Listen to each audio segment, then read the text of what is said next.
Naši poslednji đaci, Aleksa i Anastasija, predstavit će se kroz priredbu ispunjenu zahvalnošću, emocijama i ljubavlju prema ovoj školi i ovom selu ovde.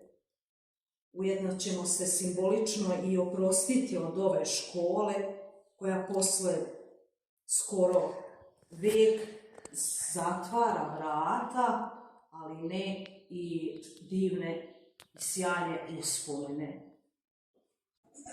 Ja sam škola, mala, tiha, u mom srcu đačka graja. Slatka klupa, zid i prozor, pamti osmeh, šapat, nada. Ja sam škola, hladno crno, gde su srca puna sna. Iako ću da se ugasim, u vama živim svaki dan. Vaše